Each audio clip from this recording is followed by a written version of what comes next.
This video is the third part to my two previous videos. They aren't required to understand this video, but I would highly recommend you check them out, if you haven't already. Their links will be in the description below.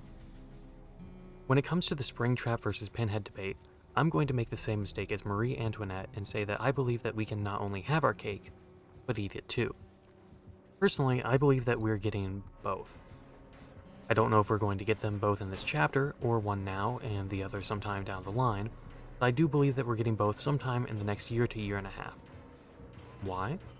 Because quite simply, with the ruckus that the Dead by Daylight community has been making for the past week over these teasers, I refuse to believe that if this was done without the approval of the original license holders, that one of them would have released some sort of public complaint and or statement against behavior and the possibility of their work being in Dead by Daylight.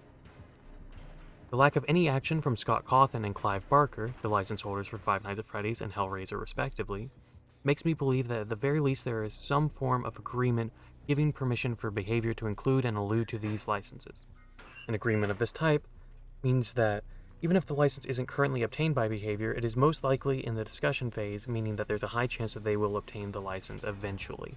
Please remember that these are my opinions, and I don't know this for sure, nor am I saying it's 100% going to happen, but I think there's a fairly good chance of this happening.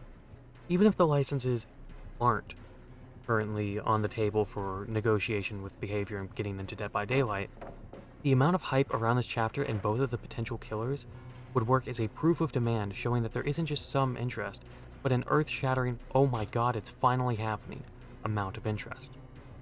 Where there's interest, there's money. And that, ultimately, is what determines which licenses we get. With all that said, happy hunting.